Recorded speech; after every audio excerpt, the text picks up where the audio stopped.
Hi, friends. Host Derek here. Host talking with famous people. And today's episode is called Religion: How Liars Commit to Relativism. So, one thing that happened to me last night was I had this conversation with not-host Mark in which he advocated for relativism, but thought he was advocating for absolutism. And his reasoning was that his absolutism is absolute because it comes from God. But of course it doesn't come from God. It comes from the Bible or some other text or some other individuals who have said things to you. So the problem with trying to claim that a religious source for absolutism is, of course, the religious texts are endlessly interpretable.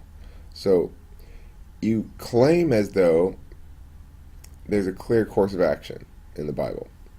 But when asked if you're going to actually follow that clear course of action and apply all the rules as laws, you say no. Humans are endowed with thinking to make individual decisions so that we don't have to actually follow all of God's laws. Well, then at that point, you're doing the same thing that every relativist does. You're saying the actual decision about whether something's moral or not, whether we have to do something or not, is arbitrary. It's based on individual interpretation. And we can't ever determine that thing really, finally, for sure. So, basically, whoever's in charge does what they want and justifies it however they want. That's relativism. That's relativism. Now, a natural rights framework or a negative rights framework is absolutist because it tells you an absolute calculus on every moral action based on a single criterion. Now, if you want to be relativistic at all, then the relativism should come after that. After we've adjudicated clearly what the moral calculus on the matter is, if we decide we're going to act in unprincipled fashion for practical reasons, so be it. But don't lie about it. Don't lie, right? There's no reason to lie about it. There's no reason to lie to yourself and think that your religious beliefs can comprise a non-interpretive absolute framework. They don't. They simply don't. Factually, they don't. It's open to way too much interpretation. So, I think it's important for not host Mark to understand that he's lying to himself, and that when he comes in and starts saying that he's got the more logical arguments and that he's going to win on logic, quote unquote, he's trying to argue against atheists that don't exist in this channel. What I'm trying to say is there's a difference between individual spiritual beliefs and public policy driving matters. That no matter how 100% certain you believe your religious beliefs are, they still are subject to interpretive aspects that a negative rights framework isn't. So, not host Mark, you are a relativist. You misunderstand the nature of belief. The advocacies you make are not beliefs. Those are advocacies. The beliefs you have are behaviors. They're not objects you carry around with you. The truths you feel are process truths, not facts. Okay? So,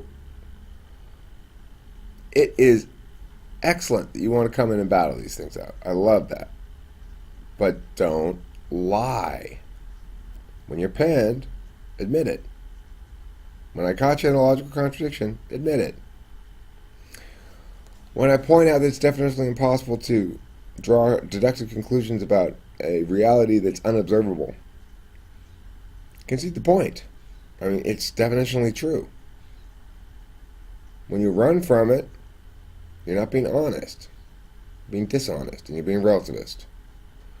So, the idea that I can't possibly be an absolutist because my absolutism requires moral agents to be born, again, it's definitionally, logically necessary that for moral agents to have moral agency, they must be moral agents.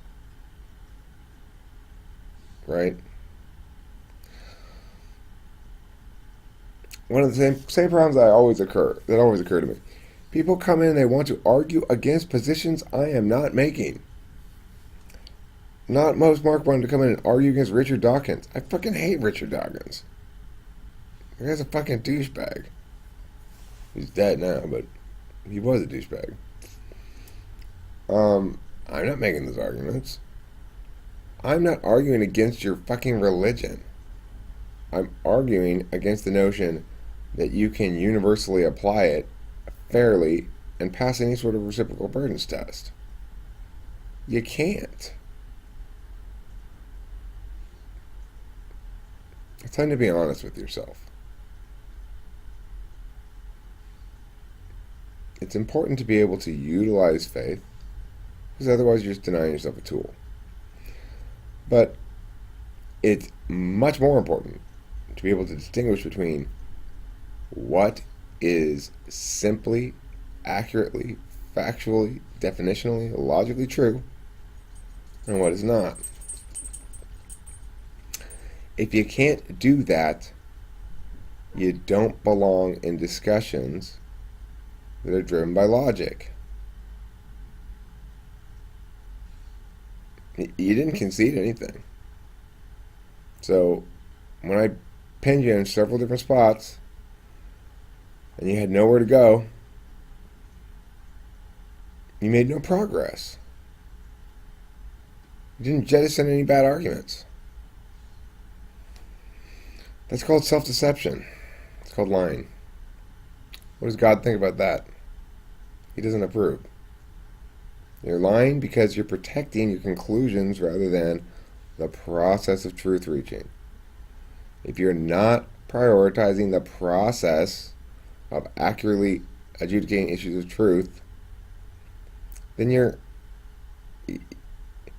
not thinking well. You're just simply not thinking well. I don't know what else to say about it.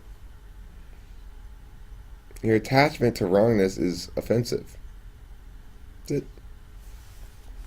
Especially when you're trying to advocate that everybody else be forced to believe like you do. It's insane, dude. It's fucking insane. I didn't even believe anybody actually made those kind of arguments. I was shocked. You're advocating for religious law based on Christianity and saying that that's less interpretively mushy than natural rights framework? It's fucking insane. I mean, it has no basis in reality. I'm not questioning your God or your religion. I'm saying you're advocating for political action based on it. That is insane. Not something sane people do.